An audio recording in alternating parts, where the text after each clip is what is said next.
नमस्कार, career growth channel पर आपका स्वागत है। आज हम unit 2 application of ICT in research part 3 के बारे में बात करेंगे। अभी तक हमारे इस टॉपिक पर दो वीडियोस आ चुके हैं, जिसमें से पार्ट 1 में हमने बात की थी प्री डेटा एनालिसिस के बारे में और सेकेंड पार्ट हमारा था डेटा एनालिसिस के बारे में।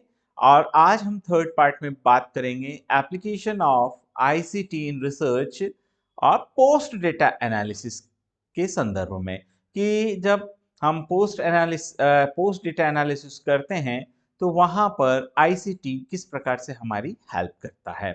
तो यहाँ पर पोस्ट डेटा एनालिसिस में हम किन चीज़ों को कवर करेंगे, तो मेनली हम जो है वो तीन चीज़ों पर अपना फोकस हम बनाएंगे। तो ये जो तीन चीज़ें हैं इनमें से पहला जो है हमारा वो है application of ICT post analysis में।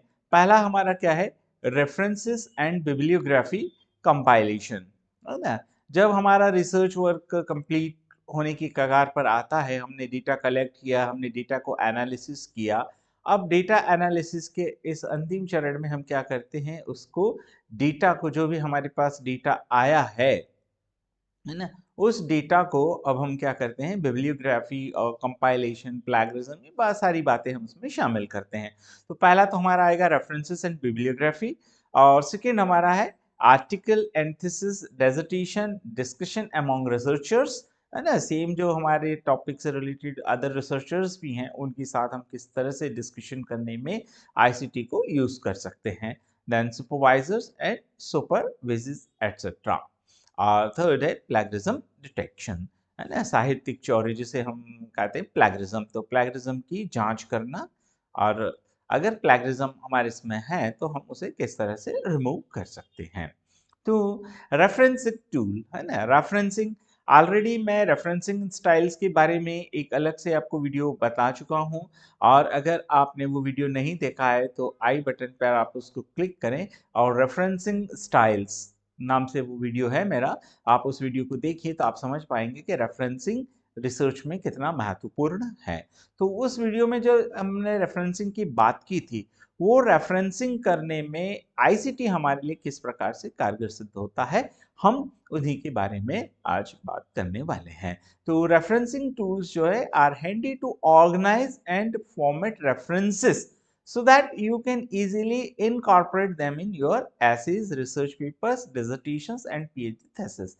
आपने जो कुछ अपना रिसर्च वर्क किया है, जिसको आप पब्लिश कराना चाह रहे हो, चाहे फिर वो आर्टिकल्स के फॉर्म में हो, चाहे वो आप जर्नल्स में हो, चाहे डिसर्टेशंस हो या आपकी पीएचडी थीसिस हो, तो उसको एक अप्रोप्रिएट फॉर्मेट्स में लाना, उस अप्रोप्रिएट फॉर्मेट्स में आपको रेफरेंसिंग करने के लिए आपको ये हैंडी टूल्स की आवश्यकता होती है। तो ये जो आपके टूल्स हैं, जैसे रेफरेंसिंग सॉफ्टवेयर्स हो सकते हैं, रेफरेंसिंग टूल्स हो सकते हैं, रेफरेंस मैनेजमेंट सॉफ्टवेयर हो सकते हैं, साइटेशन सॉफ्टवेयर्स हो सकते हैं, साइटेशन एप्लीकेशंस हो सकते हैं, paper software, citation manager, research paper management tools etcetera, ये सारे एप्लीकेशन टूल्स हैं जो कि आईसीटी हमें यानी रिसर्चर्स को प्रोवाइड कराता है, जिसके बेसिस पे वो अपने रिसर्च को बहुत अच्छे से कंडक्ट कर सकता है। तो इसमें हमारे पास सबसे पहला जो टूल आता है वो है ज़ोटेरो, है ना। तो ज़ोटेरो जो है ये एक रेफरेंसिंग टूल है that allows researchers to collect, cite, organize and share research source. यानी ज़ोटेरो एक रिसर्चर्स को क्या क्या प्रोवाइड कराता है, तो एक तो वो कलेक्ट करने में हेल्प करता है, साइट आप उसको उद्धृत करते हैं, उसको ऑर्गेनाइज, एक व्यवस्थित रूप में उसको आप ऑर्गेनाइज करके शेयर करते हैं। Zotero comes with a browser extension that automatically sends content। ये जो है एक ऐसा ब्राउजर है जो कि आपके रिसर्च वर्क को ऑटोमेटिकली सेंस करता है, कंटेंट्स को, और pick up the nature and the text displayed in the pages and displays a relevant icon in the address bar that represents content, book, article, etc. And the user can click this icon to aid the reference to the library। Zotero supports all the major citation formats. जब आप मेरा referencing styles वाला video देखेंगे तो आप उसमें देखेंगे कि रेफरेंसिंग के लिए हम MHRA आपका जो है बहुत मोस्ट पॉपुलर जो है MLA है, या फिर अमेरिकन साइकोलॉजिकल एसोसिएशन APA है। ये रेफरेंसिंग के अलग अलग स्टाइल्स हैं। तो आप किस प्रकार से या IEEE जो है वो भी आपका एक रेफरेंसिंग स्टाइल है। तो किस प्रकार की रेफरेंसिंग आपके रिसर्च वर्क के लिए डिजायर्ड होगी, कैसी आवश्यकता होगी, ये सब जो है ज़ोटेरो आपके लिए करता है। ज़ोटेरो के बाद अगला जो आता है वो है आपका मेंडेली। तो मेंडेली जो है ये भी एक रेफरेंसिंग मैनेजर है ये, और and social network that helps researchers organize research, collaborate online and discover new research। आप इसमें Mendeley में क्या कर सकते हैं, you can import papers into Mendeley library from your hard drive. आपके सिस्टम में, आपके कंप्यूटर्स में, आपका डेस्कटॉप, आपका लैपटॉप जो भी है हार्ड ड्राइव में, आपके पास जो डिजिटल फॉर्म में आपके पास जो भी आपके रिसर्च से रिलेटेड डेटा है, आप उसको Mendeley में क्या कर सकते हैं, डायरेक्टली इंपोर्ट कर सकते हैं by simply drag and drop. है ना, ड्रैग एंड ड्रॉप आप समझते ही हैं कि आप सिंपली वहां से उसको ड्रैग करेंगे, और जहां आप उसको ड्रॉप करना है तो आप अपने हार्ड ड्राइव से उसको क्या करते हैं, ड्रैग करके और सीधे कहाँ जाके ड्रॉप कर देते हैं, Mendeley में।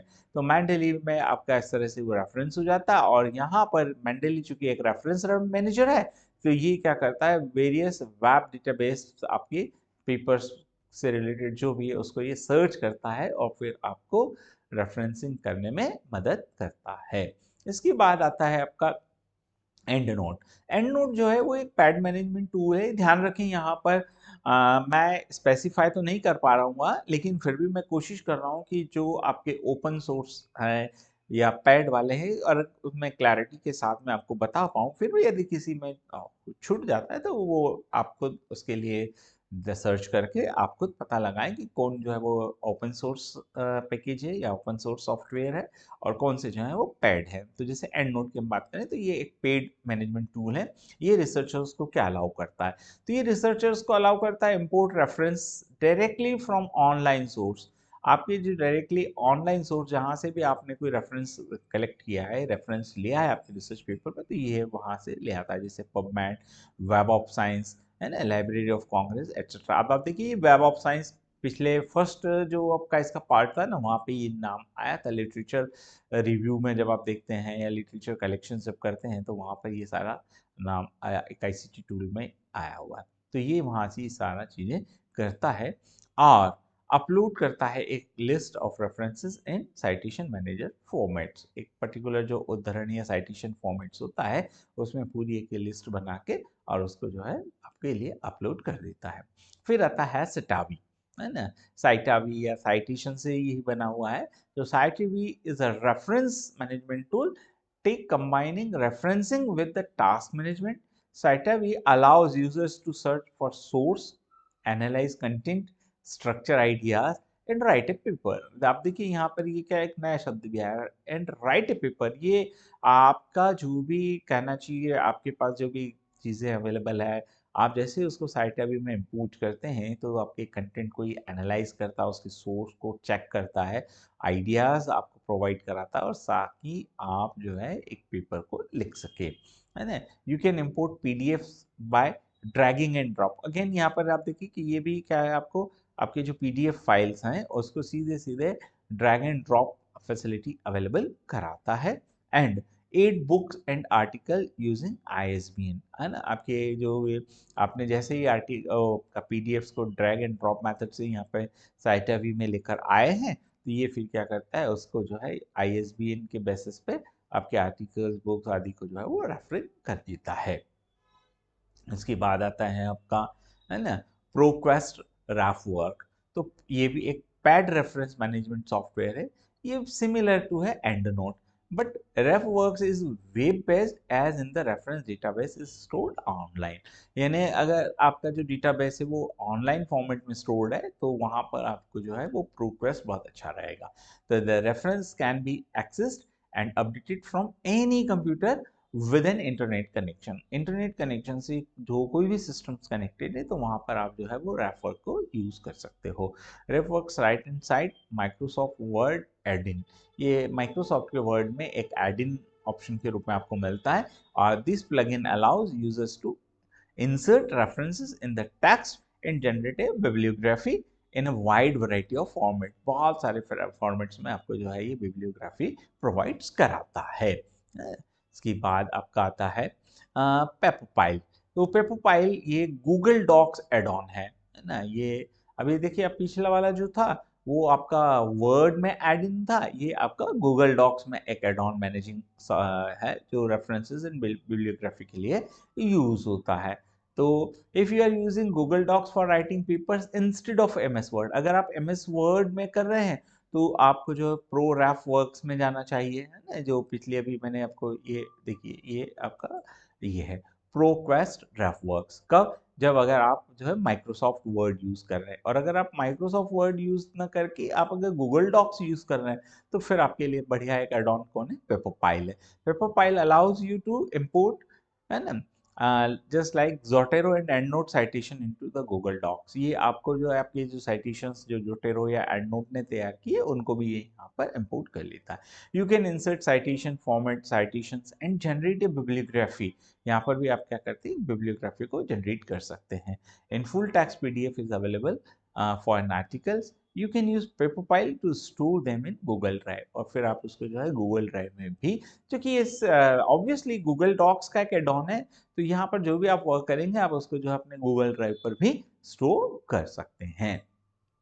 उसके बाद आता है जैबरेफ, है ना। तो जैबरेफ ये मैनेजमेंट सॉफ्टवेयर है, रेफरेंस मैनेजमेंट सॉफ्टवेयर है ना, फॉर लैटेक्स पे, है ना। The tool allows you to manage citations and generate bibliography. ये भी आपको जो है साइटेशन मैनेजमेंट और आपकी बिब्लियोग्राफी को जनरेट करने में कर यूज होता है। लेकिन इसके साथ क्या है कि ये लैटेक्स के लिए यूज किया जाता है ना। It supports a wide variety of citation. ये देखिए, ये भी क्या एक फ्री टूल है ना। फिर आता है आपका पेपर्स। तो पेपर्स ये एक साइटेशन मैनेजर रेफरेंसिंग टूल है। ये क्या करता है? Allow users to discover, organize, read and annotate and share the research paper. Paper tool is available for both Windows and Mac, है ना। आप अगर देखिए, आपका अगर ऑपरेटिंग सिस्टम विंडोज है देन आप पेपर्स को यूज कर सकते हो। और अगर आप मान लिया मैक पर जा रहे हैं तो उस कंडीशन में भी पेपर्स है। Papers is available for both the Windows and max. इसके पहले की भी कुछ जो है टूल्स, तो सम टूल्स जो हैं वो ओनली फॉर विंडोज हैं और कुछ टूल्स हैं जो होते हैं ऐसी जो ओनली फॉर द मैक होते हैं। लेकिन पेपर्स जो है it is available for both the Windows and Mac. इसके बाद आता है आपका ग्रामरली। तो ग्रामरली जो है वो American cloud based typing assistant है ना। इट रिव्यूज स्पेलिंग, ये आपकी स्पेलिंग को रिव्यू करता है, आपकी ग्रामर, पंक्चुएशंस, क्लैरिटी, एंगेजमेंट और delivery mistakes in English text, है ना। साथ ही क्या करता है? डिटेक्ट्स प्लैगरिज्म, ये प्लैगरिज्म भी चेक करता है ना। And suggest replacement for the identified errors. मतलब जब आप अगर ग्रामरली के साथ अपने पोस्ट, आपका पूरा थीसिस वर्क कंप्लीट हो गया, पोस्ट एनालिसिस कर रहे हैं, डेटा एनालिसिस और ये सब चीज़ें आप उसको वाइंड अप कर रहे हैं, है ना। तो उस केस में ये आपके न केवल स्पेलिंग रिव्यूज करता है, ग्रामर पंक्चुएशन चेक करता है, बट ये उनके लिए आपको क्या करता है? रिप्लेसमेंट के लिए सजेशंस भी देता है कि यहाँ क्या मिस्टेक्स हैं और आप उसको किस तरीके से रेक्टिफाई कर सकते हैं। ये बहुत अच्छा एक कहना चाहिए आईसीटी टूल है। फिर आता है dossier. The dossier helps you to find relevant literature and remember all the things you read in the literature। आप अगर डोसियर को ऑन रख के अगर आप जो कुछ भी वर्क करते हैं तो ये सारा आपको याद रखता है और लिटरेचर, रिलेवेंट लिटरेचर जो भी आपने पढ़ा है वो सब को एक जगह कंपाइल कर देता है। तो ये भी एक फ्री टूल है और ये देखिए ये भी वैरायटी में अवेलेबल है, विंडोज में भी अवेलेबल है, मैक में भी अवेलेबल है और लाइनक्स में भी है। तो देखिए आप इसके नीचे लिखा हो द एकेडमिक लिटरेचर सूट, है ना। तो ये आपका डॉसियर के बारे में हुआ। तो आई थिंक ये सब चीज़ें आपने अभी देखी। ये आपका कहना चाहिए रेफरेंसिंग टूल्स थे। रेफरेंसिंग टूल्स के बाद अगला आता है प्लैगरिज्म चेकर। प्लैगरिज्म चेकर यानी नाउअडेज जब भी आप अपना रिसर्च पेपर या डिसर्टेशन या थीसिस जब सबमिट करते हैं, है ना, कंसर्निंग जो भी अथॉरिटीज़ है, आपकी यूनिवर्सिटीज़ है या फिर आपका जो भी पब्लिशर्स हैं, तो वहाँ पर आपका प्लेगरिज्म चेक किया जाता है। तो नाउअडेज बहुत सारे प्लेगरिज्म सॉफ्टवेयर्स अवेलेबल हैं। तो before going for the publications, यानी जब आप पब्लिकेशंस के लिए जाते हैं तो बिफोर पब्लिकेशन आप खुद भी अपने लेवल पर बेस्ट कर सकते हैं, प्लेगरिज्म चेक कर सकते हैं। तो यहाँ पर आपको lot of plagiarism tools available हैं बिकॉज ऑफ द आईसीटी, और उससे आप जो है वो चेक कर सकते हैं। तो ये जो प्लेगरिज्म जो होता है, तो प्लेगरिज्म डिटेक्शन में बहुत सारी नाउअडेज तो क्या है कि आपका आर्टिफिशियल इंटेलिजेंस और मशीन लर्निंग है। Through the machine learning and artificial intelligence आप बहुत अच्छे से न केवल आपका प्लेगरिज्म चेक हो जाता है, बल्कि आपके जो पैराग्राफ है वो मतलब उसको सजेस्ट करके आपको नए पैराफ्रेज में देता है, और आप उसको जो है अपनी वर्ड्स में एक्सप्लेन भी कर सकते हैं। तो यहाँ पर हम बात करेंगे कि कुछ जो वेल नोन अगर प्लेगरिज्म चेकर टूल्स हैं, तो आप देखिए कि प्रो राइटिंग एड है ना, डुप्लीचेकर है, यूनिट चेक है, क्वाटेक्स्ट है, कॉपी स्पेस है, और नॉप्लैग। ये जो है these are the some plagiarism checkers tool. ये आपको जो है आपका जो भी रिसर्च है उसमें प्लेगरिज्म को चेक करने में हेल्प करते हैं। फिर आता है connect and communicate with experts and researchers. क्योंकि आपका रिसर्च का जो एनालिसिस वर्क ये हो चुका है, अब आप उसी फील्ड में और अदर जो रिसर्चर्स हैं या और अदर कम्युनिटी वाले टीचर्स या एक्सपर्टीज हैं, है ना, तो वो एक्सपर्ट्स क्या सोचते हैं आपके रिसर्च के बारे में, तो आपको उनके साथ एक कम्युनिकेशन मेंटेन रखना चाहिए। तो उसको कम्युनिकेशन को मेंटेन रखने में यहाँ पर कुछ आईसीटी टूल्स आपको बहुत अच्छे से हेल्प करते हैं। उसमें एक आता है आपका लाइफ साइंस नेटवर्क।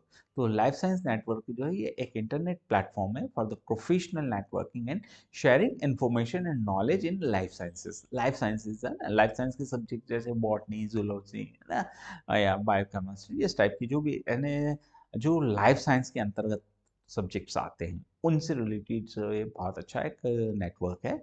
और ये प्लेटफॉर्म जो है मल्टीपल मॉड्यूल्स में मतलब इंटीग्रेट करता है, और ये फंक्शनल है।